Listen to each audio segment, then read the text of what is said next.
بركاته يا حباب الكرام. ودمانتي waan salaamaya dhammaantiin ummadda Soomaaliyeed ee meesha isku timid waa salaamaya. khaylo wanaga lafteeda waad ugu cusubtaaniyo. Sometimes waa jirtaa marar aan caytamay codka ku dar. Okay way. Okay. hadda waxaan marneen aan lay maqlo. hadda aan lay maqlaan maayo. waxa jira marna caytamay way jiraan laakiin hadda oo kale maaha.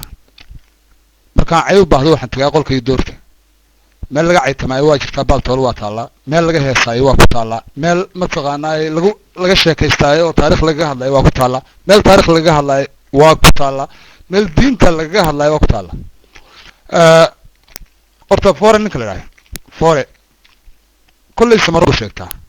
laakiin samaroonimadiisa waa mid ay mustaway waayo ninka ragga ah waxa wanaagsan in uu kaligii meel istaago isagoo nin amaanin isagoo mataqaanaa cid kale aan garta saarin isagoo nin aan amaan uga baahnayn kaban inta daba qaata aanu haysin forward samaroon cid dadka ka kuliya anigu waxaan ahay nin mataqaanaa ugaasidiya nin ugaas nuur ugaas rooble tafirtiisi kasoo jeedanahay ninkii lahaa allahayow nimaan dili nimaan dagi maxaan daarta hore seexishay jirku nimaan u doonayn maxaan hadalka deeqsiiyey dabinkaan u dhigay ma degdegay xaajada maxaan uga dulqaad yeeshay dabinkaan u dhigay maalintuu degalka soo saaray isagoon digniin qabin maxaan kaga dayaansiiyey horta soomaaliya waa mid anu waxaan leeyahay soomaali waa mid wey maanta caalamka waxa ugu awood badan waddan mareykanka dowladda mareykanku awoodda waxay dad todoban oo qaxooti qoon lay qaata inanka yar ee ku sakhraansan wax la yidhaha somaliland horta ha ogaado inaanay hadaf samaroon ahayn somaliland gormay timid somaliland say ku timiday yaase keenay somaliland waa fikir ka yimiday aqoon-yahanka beesha samaroon ka yimid wey asana maalintii ay dalka ka baxday ee Ethiopia mataqaanaa magaalada weydiisatay ay dib u soo jabaadeysay ninkii loo jiray General Aidid saaqo waxay yiraahdaan waxaanu burburinay dawladii Afrika ugu awood badnayd yaa burburiyay dawladii Afrika ugu awood badnayd may burburinaysaa waxa burburiyay niman Mooriyaan ah oo hawiyada wuxuu ilaahay u soo diray General Aidid ninkii loo jiray mas'uulay ma gargaariyay oo guluf ma rooray ma garaariyay loo karshay guratay Mooriyaan maalintii lahaa SNM xagee joogtay SNM xagee joogtay harta sheekha iyo dulcad baa qamadi loogu qaybinay waa xaqiiqo weey midda kale saraakiil isku sheegay SNM ma waxay u dagaalamayeen in ay calan gaar qaataan in ay mataqaanaa waqooyiga gaar u shiraan waa may weey dhamaantood YouTube ku jiraan meel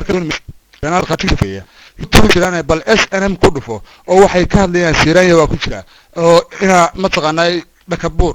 dhinac buur waxa ay ku faanaan mujaahid ka sheegaan oo dhan halkaas ku jiraan waraysta waxay ku hadlayaan dhageysta dhamaantood waxay ku fikirayaan waxa weey inay radiyallahu anhu wa radahu jalla maxamed barre in ay xil ka tuuraan fiila Soomaaliya ayuu may ahayn hadafkoodu in ay biska ka dhaadhiciyeen goonis tagan waxa ka dhaadhiciyay aqoon-yahanka samaroon maalintii ay heshiiyeen nimanka la yiraahdo hawiye Mooriyaan iyo qaxootigii dulcadii harta sheekh ka soo noqday Isaaq maalintii ay qalin ku duugeen in ay sameeyaan dawlad ka dhan ah daarood oo ahaa dawladii mataqaanaa markaa jir ee dhacday iyo beesha samaroon oo taageereysay dawladda annagu daarood maanaan waxaan eegaynay beesha samaroon ee muqaddaska go'aan waa in aan kala jabino oo kala reebno SNM iyo nimankii hawiye ee watay General Aidid Abdurrahman Tuur oo bacay jooga ayay aqoon-yahankii ku shiray qadar Doha ku shiray by telephone burco isagoo jooga laga dhaadhiciyay by telephone in uu ku dhawaaqo waxaan ma ahayn saf idlaha ama isaaq laha ma ahayn saf ay lahayd SNM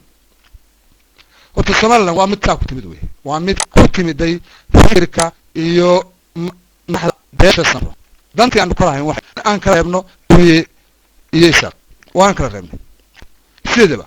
Soomaali waa dad isku dhiig ah waa isku dad isku dhaqan ah waa dad isku af ah waa dad isku midab ah waa dad isku diin ah wax different ah oo u dhaxeeya habeeraan labada ay lixdii sidaas ay u wada laakiin maanta yani sometime waxa iyaduna la yaab leh marka ay baarlamaanka joogaan muqdishodeyn Soomaaliland way gorgooy taageega ka baxa tan annaga ma taqaanay markii ay muqdisho ka dhacay burbur dawladeed iyo burbur bulsho ayaa waxaan fikiray in uu burbur bulsho dhaco maadaama xukuumadii meesha ka baxday shacabkayaga iyo dadkayaga in ay nabad ku wada joogaan annaga go'aan ka gaadhnay maanta